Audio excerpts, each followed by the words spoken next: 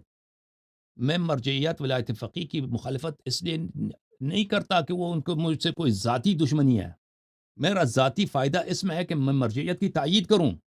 اگر میں مرجعیت کی تائید کروں گا تو میرے پاس کروڑوں کے حساب سے پیسے آئیں گے.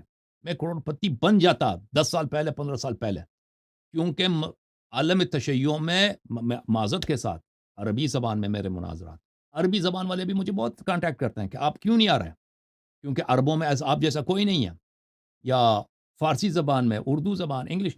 دیکھیں جو باتیں میں کر سکتا ہوں، جو خدمت میں کر سکتا ہوں، دوسرے نہیں کر سکتے. یہ شیعہ مولوی حضرات، اگر میں ان کی بدعات پر خاموش رہتا تو یہ میں تو کروڑ پتی بنتا، میرے پاس کوئی پرابلم نہ ہوتا. لیکن یہ میرے لیے بہت مشکل ہے نا. یہ تو اگر میں ان کی بدعت پہ خاموش رہوں تو یہ مجھ پہ اللہ اور رسول صلی اللہ علیہ وسلم کی لعنت ہوگی. آپ میرے چینل پہ چلے جائیں، وہاں پورا پلے لسٹ ہے. ولایت فقیہ کیوں کفر ہے، مرجعیت کیوں کفر ہے. یہ دیکھیں اگر کوئی شخص اس کا عقیدہ کافرانہ ہے، اس کے فتوے کافرانہ ہے، وہ فلسطینیوں کی حمایت کر لیتا ہے، ٹھیک ہے نا. آپ کہتے ہیں یہ اچھا کام ہے، وہ کام اچھا ہے. اس کا مطلب یہ نہیں کہ اس کے دوسرے کام بھی اس کو ہم بھول جائیں. سمجھ میں آ رہی نا بات آپ کو. اور پھر شیعوں کے لیے فلسطین کی کاز کی اتنی اہمیت نہیں ہے. شیعوں کو یہ سمجھنا چاہیے، شیعہ جو ہے فلسطین کی نہ حمایت کر سکتے ہیں، نہ ابھی تک ان کا کوئی مؤثر. دیکھیں شیعوں کو بہت بڑکایا گیا ہے کہ فلسطین کاز کی حمایت کریں. اور لبنانی شیعہ جو اسرائیل کے پڑوسی ہیں، انہوں نے بہت قربانی دی ہے، برباد ہوئے، کئی دفعہ برباد ہوئے. ابھی جو ہے نا، ابھی 2024 میں اسرائیل نے بالکل تباہ کر دیا شیعہ علاقے. پاکستانیوں کو نہیں پاکستانیوں کو کیا معلوم، ان کو کیا فکر ہے. اگر آپ کے شہر میں جو شیعہ علاقے ہیں کراچی میں، یہ اگر بالکل بمبارڈ ہو جائیں، تباہ ہو جائیں، پھر آپ کو اندازہ ہوگا کہ اس کا کیا مطلب ہے. جنوبی بیروت تباہ ہو چکا ہے، جنوب لبنان تباہ ہو چکا ہے، اور وہاں پہ بے شمار ایتام ہیں، بے شمار بیوائیں ہیں بیچارے. کس لیے؟ یہ فلسطین کاز کے لیے. دیکھیں میں ایک شیعہ کی حیثیت سے کہہ رہا ہوں کہ یہ فلسطین دیکھیں مظلوم ہے، میں نہیں مانتا ہوں مظلوم ہے، لیکن یہ ہمارے لیے کوئی پرائمری کوئی حیاتی جنگ نہیں ہے. یہ کس کو لڑنا چاہیے؟ ترکی کو لڑنا چاہیے، یہ سعودی عرب کو لڑنا چاہیے، یہ مصر کو لڑنا، ان کو کرنا چاہیے.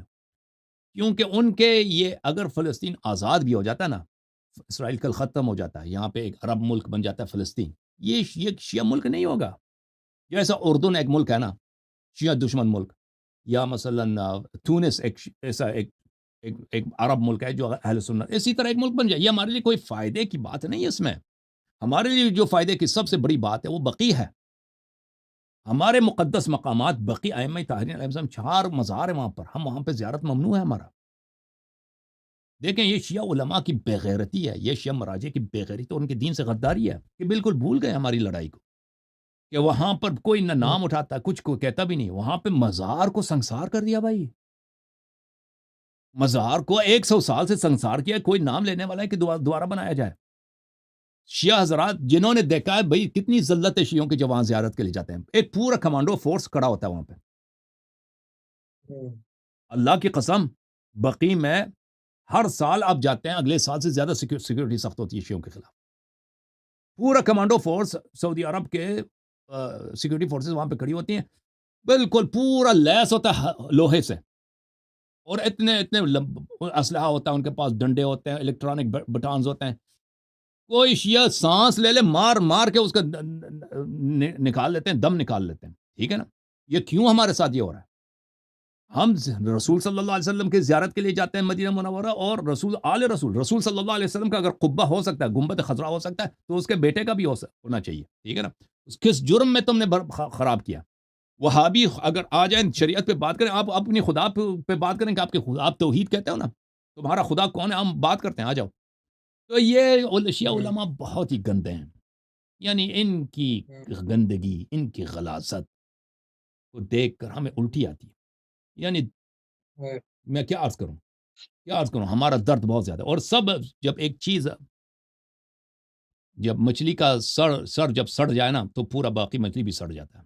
تو یہ جو شیعہ علماء کا جو اوپر سے سڑا ہوا ہے، ان کے ان کے مراجع خود یہ مرجعیت کا مقام کفر ہے. ٹھیک ہے نا؟ تو یہ شیعہ مراجع جو چھوٹے موٹے نظر آتے ہیں، یہ تو ان کے مرید ہیں. یہ بیچارے ان سے کیا توقع کریں گے آپ؟ ولایت فقیہ یہ ایک باطل عقیدہ. تو لہٰذا یہاں پہ اگر ہم مرجعیت یا ولایت فقیہ کی مخالفت کر رہے ہیں، اس لیے مخالفت کر رہے ہیں کہ شرعی دلائل کے روح سے کہ یہ باطل چیز ہے. اگر کوئی کہتا ہے میں غلط ہوں تو بسم اللہ، آپ آزما کر دیکھو شیعہ علماء کہاں ہیں کہ آ کر ہم سے گفتگو کریں ولایت فقیہ پر یا مرجعیت پر. جی سر. سر ایک بات ہے، جیسے میرا 1 سال میں ایکسٹریم اہل حدیث اسکول آف تھاٹ میں رہا ہوں، وہاں بھی ہر کسی کو مشرک اور کافر کہا جاتا ہے کسی نہ کسی طریقے سے. میں نے آپ کو ذرا آبزرو کیا، میں اسٹریٹلی بتا رہا ہوں، آپ بھی سب کی تکفیر کر رہے ہیں، سب کی. یہ غلط نہیں ہے کیا خوارج کی اور طرح؟ رسول صلی اللہ علیہ وسلم نے خود فرمایا نا کہ میرے امت کے 73 فرقے ہوں گے، سب جہنم میں سوائے ایک فرقے کے. اور بھائی اگر ہم کہتے ہیں کہ فلان چیز کفر ہے، اس کے ساتھ آیے بھی دکھاتے ہیں نا، وہ تو نہیں کہتے کہ ایسے کافر ہے. اگر وہ کوئی شخص رسول اللہ صلی اللہ علیہ وسلم کی سنت کو حجت نہ مانے تو اس کو میں کیا کہہ دوں یہ مسلمان ہے، یہ بہت بہترین مومن ہے. وہ اگر مسلمان دیکھیں مختلف فرقوں میں بٹ گئے ہیں، اور وہ مختلف فرقے ان کی ضلالت اتنی ہے کہ خود نبی صلی اللہ علیہ وسلم نے فرمایا کہ یہ جہنمی ہے، اس میں میرا کیا قصور ہے؟ صحیح.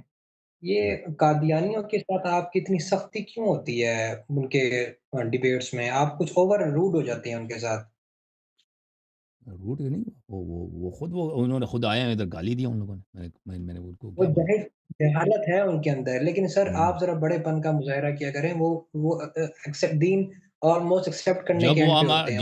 جب وہ گالی دیتے ہیں بھائی، تو ہم بڑے پن کا مناظر کریں گے نا. وہ کہاں آتے ہیں قادیانی حضرات؟ آتے ہی نہیں ہیں. پر وہ آپ لے اپنے کر دجال کو تو آپ لے علیہ کر السلام کہیں گے. ہم تو لعنت ہی بھیجتے ہیں ان کے دجال پر، اس کے کاذب نبی پر. لیکن جی میں دیکھتا ہوں کہ آپ اتنے وہ پاکستانی مولویوں کی طرح سخت ہو اور جاتے ہیں دیکھیں نا کہ وہ کہتا وہ مرزا غلام احمد قادیانی پہ گفتگو نہیں کرتے نا، کہتے ہیں اس پہ گفتگو نہیں کریں گے، صرف ان کو علیہ السلام کہیں گے، تو ٹھیک ہے نا، علیہ السلام نہ بولا کرو نا، اگر بات ٹھیک نہیں کر سکتے ان پہ ان کا نام لے لو، مرزا غلام احمد قادیانی نے یہ بولا، اگر اس نے بولا علیہ السلام تو ہم بھی لعنت کریں گے نا، اسی وقت لعنت کریں ہاں وہ بھی کوآپریٹ نہیں گے۔ ہاں کرتے آگے، بالکل، وہ ٹھیک ہے. اگر وہ علیہ السلام کہہ سکتے ہیں ہم بھی لعنت کہہ سکتے ہیں نا، ہم یہ تو کوئی اگر وہ نہ کہیں ہم بھی نہیں کہیں گے بھائی، ٹھیک ہے نا، ختم بات۔ ساری ساری بات ایمان کی ہے، ٹھیک ہے.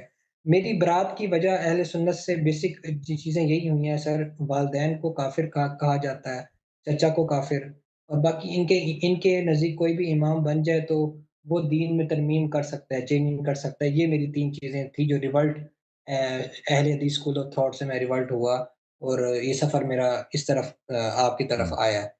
بہرحال میں اس کو کنکلوڈ کرتا ہوں آخری سوال پہ. یہ ہے کہ آپ قرآن مجید کو کامل کامل تو نہیں سمجھتے نا خدا کا، کہ حالانکہ یہ آخری کلام ہے دیکھیں خدا کا، دیکھیں اس کا.